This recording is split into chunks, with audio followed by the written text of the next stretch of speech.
성경 말씀 누가복음 9장 51절에서 62절입니다. 예수께서 승천하실 기약이 차감해 예루살렘을 향하여 올라가기로 굳게 결심하시고 사자들을 앞서 보냈으며 그들이 가서 예수를 위하여 준비하려고 사마리아의 한 마을에 들어갔더니 예수께서 예루살렘을 향하여 가시기 때문에 그들이 받아들이지 아니하는지라. 제자 야고보와 요한이 이를 보고 이르되 주여 우리가 불을 명하여 하늘로부터 내려 저들을 멸하라 하기를 원하시나이까. 예수께서 돌아보시며 꾸짖으시고 함께 다른 마을로 가시니라. 길 가실 때 어떤 사람이 여짜오되 어디로 가시든지 나는 따르리이다. 예수께서 이르시되 여우도 굴이 있고 공중의 새도 집이 있으되 인자는 머리 둘 곳이 없도다 하시고 또 다른 사람에게 나를 따르라 하시니 그가 이르되 나로 먼저 가서 내 아버지를 장사하게 허락하옵소서. 이르시되 죽은 자들로 자기의 죽은 자들을 장사하게 하고 너는 가서 하나님의 나라를 전파하라 하시고 또 다른 사람에게 이르되 주여 내가 주를 따르겠나이다마는 나로 먼저 내 가족을 작별하게 허락하소서. 예수께서 이르시되 손에 쟁기를 잡고 뒤를 돌아보는 자는 하나님의 나라에 합당하지 아니하니라 하시니라. 아멘. 자, 오늘 성경에 예수님께서 예루살렘에 올라가시는데 굳게 결심을 했다, 이런 단어를 쓰고 있어요. 자, 오늘 누가복음 9장 51절에 보면 예수께서 승천하실 기약이 차감해 예루살렘을 향하여 올라가기로 굳게 결심하고 그랬어요. 그러니까 우리가 어떤 일을 할 때 그냥 보편적이고 평상시에 늘 하던 일은 그렇게 막 결심하고 막 결단하고 그런 거 안 하잖아요. 근데 이거는 대단히 중요하고 뭔가 의미 있는 일 할 때는 또 이렇게 새벽에 나와서 탁 기도도 하고 마음을 탁 정리하고 뭔가 결단을 내리잖아요. 그런데 오늘 성경에 보면은 예수님께서 이렇게 예수님 자신이 굳게 결심을 했다라는 거예요. 그러면 예루살렘에 가면은 뭔가 지금 우리가 모르는 무언가가 있다라는 것을 우리가 생각해 볼 수가 있죠. 자, 오늘 51장 승천하실 기약이 그랬는데 승천이라는 것은 하늘나라로 올라가는 것을 승천이잖아요. 그러면 승천이 나오려면 먼저 십자가의 죽음, 그 다음에 십자가의 부활, 그 다음에 승천이 나오죠. 그러니까 예루살렘에서는 지금 예수님에게 무엇을 기다리고 있냐면 십자가의 죽음이 기다리고 있다, 이렇게 생각할 수가 있죠. 그래서 지금 이 마지막 예루살렘을 올라가, 내가 이제 내 생애의 마지막 이 예루살렘을 올라가는 거예요. 그리고 내가 여기서 십자가의 죽음을 바라보고 있는 거고 알고 있는 거죠.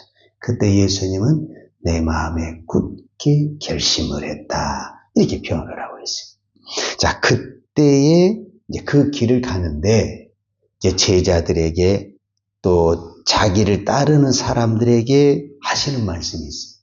자, 우리는 이것을 일명 신학적인 용어로 제자도다, 이렇게 이야기합니다.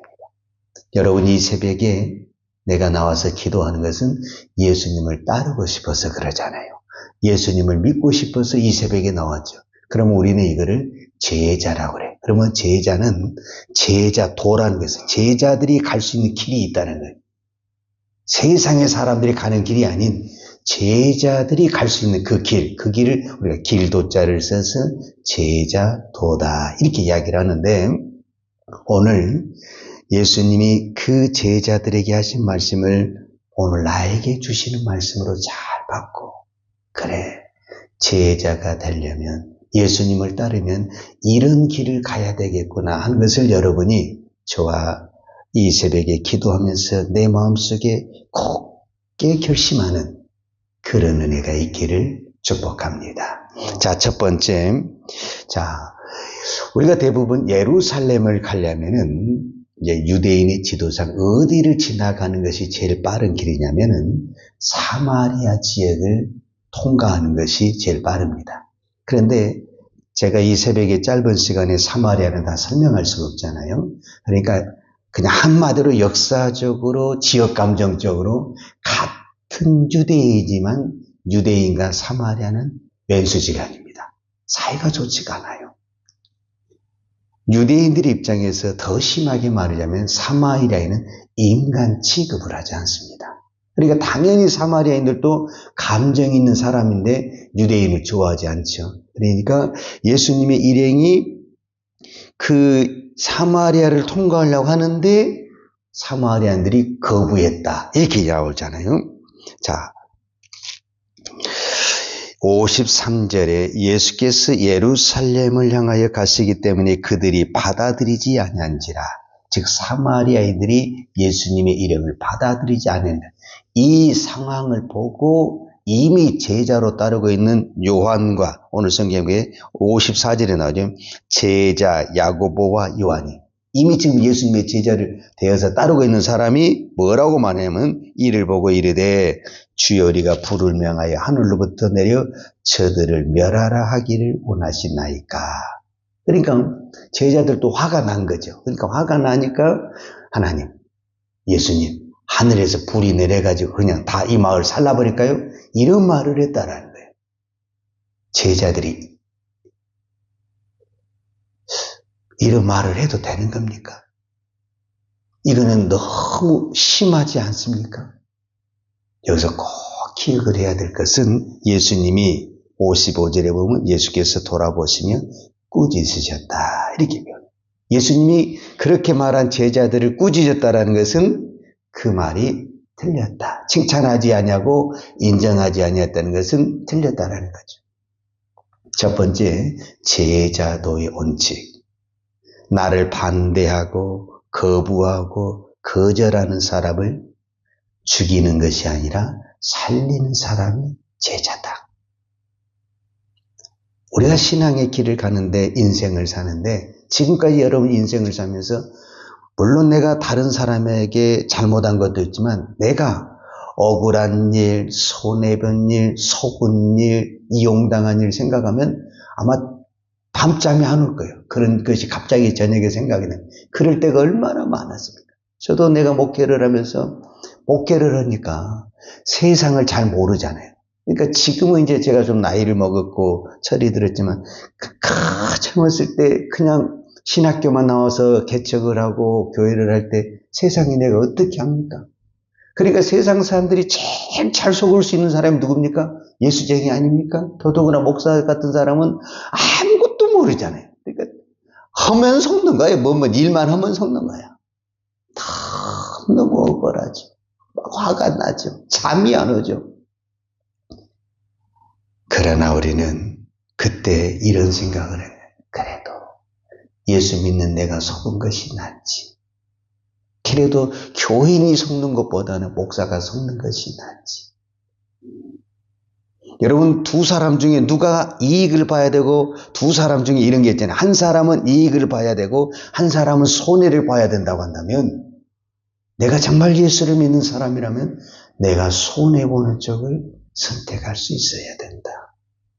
그 사람이 제자의 길을 갈 수 있다. 오늘 이 새벽에 나는 여러분이 그런 제자가 되기를 원합니다. 두 번째로 우리가 생각해 볼 수 있는 것은 57절이에요. 길 가실 때 어떤 사람이 여짜오되 어디로 가시든지 나는 따르리이다. 이렇게 말을 했어요. 이거는 이제 두 번째 사람인데 이 사람은 이미 제자로 따른 것이 아닙니다. 제자로 따른 것이 아니고 본인이 찾아와서 내가 예수님을 어디로 가시든지 따르겠습니다. 내가 이제 제자가 되고 싶습니다. 이런 이야기거든요. 예수님에게 직접 본인이 찾아온 거예요. 예수님이 부르신 것도 아니고 본인이 찾아와서 내가 예수님의 제자, 당신을 따르겠습니다. 이렇게 이야기를 한 거예요.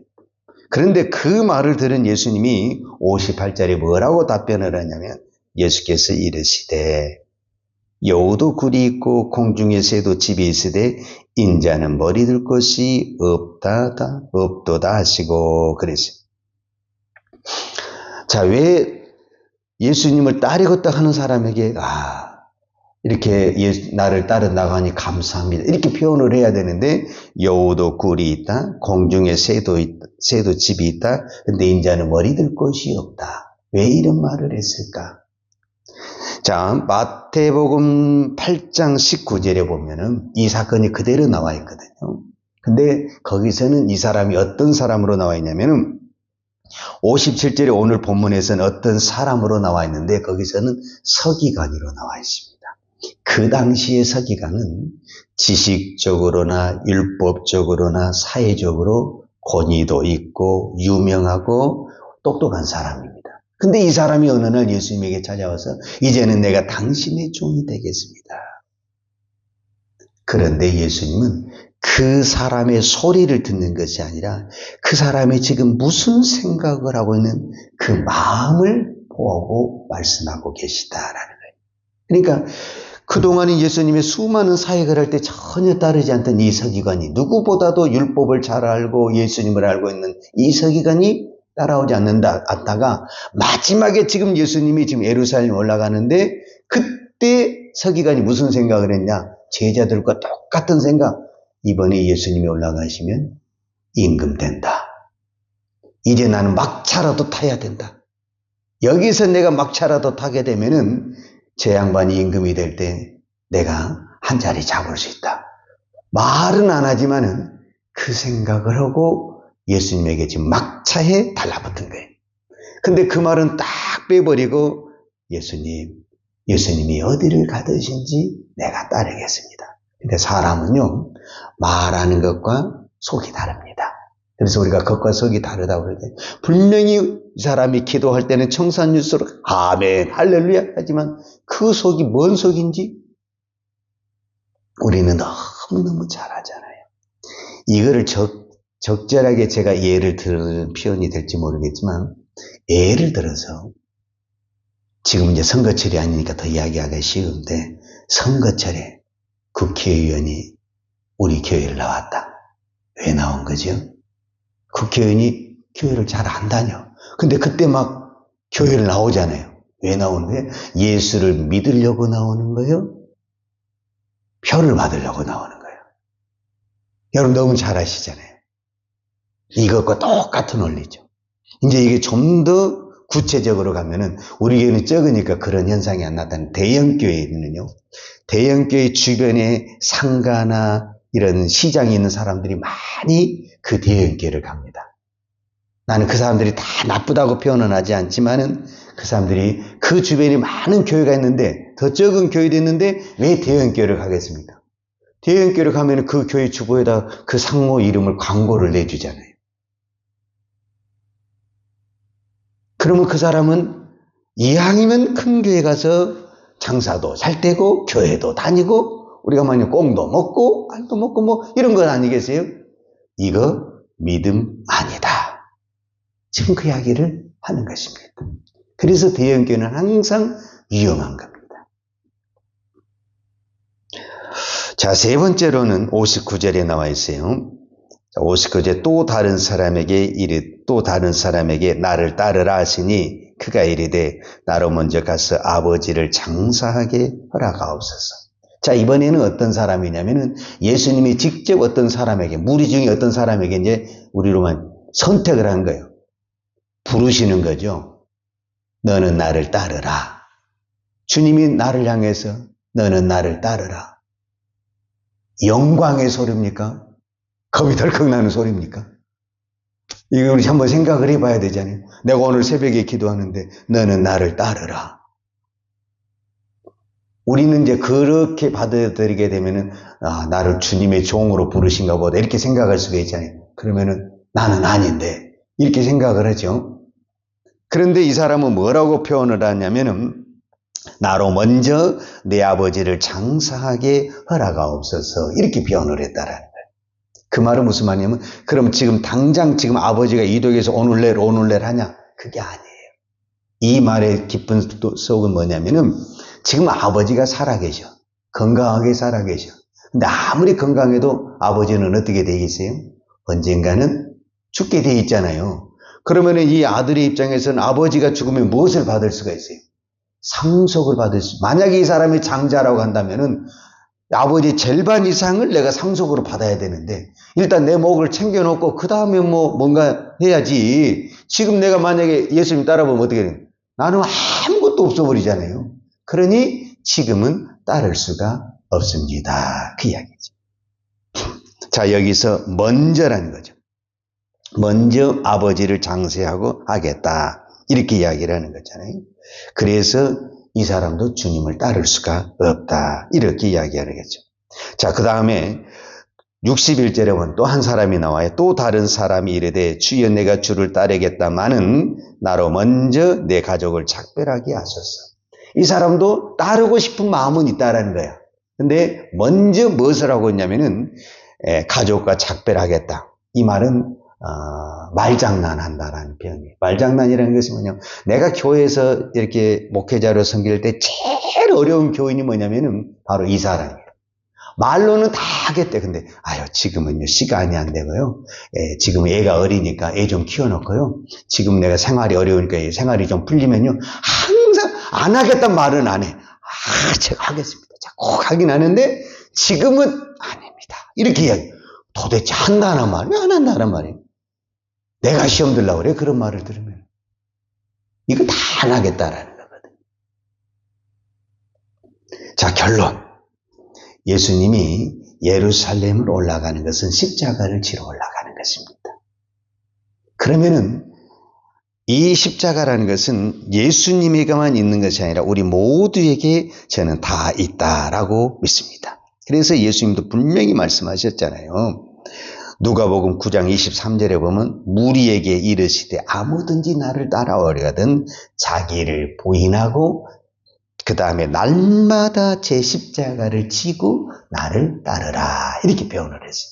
그러니까 예수를 믿는다는 그 자체는 이미 나를 부인하고 날마다 제 십자가를 지고 이거 굳게 결심하지 않으면 뭐한다? 제자 말도 꺼내지 말아라. 근데 우리는 이 시대를 보면 제자 나는 나를 부인하고 싶지도 않고 십자가를 지지도 않고 편안하게 어디 교회 다닐 수 없을까? 이 생각만 하고 있는 거예요. 그런 사람이 어떻게 십자가를 그런 사람들에게 그런 교인들에게 십자가 이야기해야 되고 자기를 부인한다는 이야기를 하게 되면은 그 사람은 어떻게 하겠어요? 어떻게 신앙생활을 하겠어요? 그래서 이 시대가 교회가 많은 것이 교인들이 많은 것이 결코 많지 않습니다. 정말 내가 날마다 나를 부인하고 날마다 내 십자가를 지을 수 있는 이 사람이 과연 오늘 이 거룩한 주일에 예배를 드리는 이 모든 교회 교인들 속에 몇 명이나 있을까? 누구도 예측은 할 수 없죠. 그러나 내가 당연컨대 많지는 않다. 나는 오늘 여러분들이 이 새벽에 예수님이 결심한 것처럼 주님, 내가 나를 부인하고 나에게 주신 십자가를 영광으로 기쁨으로 알고 내가 감당하는 주의 제자가 되기를 원합니다. 이 믿음을 주옵소서. 이 새벽에 기도할 때 주님이 저와 여러분에게 그 은혜를 부어주실 줄로 믿습니다. 기도하겠습니다. 하나님 아버지 감사합니다. 오늘도 나 같은 죄인을 불러주시니 감사합니다. 하나님의 은혜입니다. 내 힘으로는 주의 길을 믿음의 길을 갈 수 없지만 주님이 부르셨기에 내가 믿음으로 가려고 몸부림을 치면 주님이 도와주시고 붙들어 주시고 인도해 주실 줄로 믿습니다. 오늘도 이 거룩한 주일 이 새벽에 나와서 몸부림치는 당신의 사랑하는 종들을 주께서 격하여 주시고 그들의 연약한 부분과 약한 부분을 주님이 어루만져 주시고 치료하여 주시고 회복하여 주셔서 하나님의 나라의 거룩한 제자로 아름답게 쓰임받는 주의 종들 될 수 있도록 축복하여 주옵소서. 예수님의 이름으로 기도하였습니다. 아멘. 여호와는 내게 복을 주시고 너를 지키시기로 원하며 유하는 걸굴로 내게 비추사 은혜 베푸시기를 원하며 유하는 걸굴을 내게로 향하여 드사 평강 주시기를 원하노라. 이제는 우리를 위하여 십자가에 돌아가신 우리 주 예수 그리스도의 은혜와 독생자를 아낌없이 보내주신 아버지 하나님의 무한하신 사랑과 성령님의 풍성한 은혜가 오늘도 이 새벽에 굳게 결심하며 십자가를 감당하기를 원하는 사랑하는 주의 종들 머리머리 이해와 선교사님들 머리 이해와 사랑하는 주의 자녀들 머리 이해 이제로부터 영원토록 함께 있을지어다. 아멘.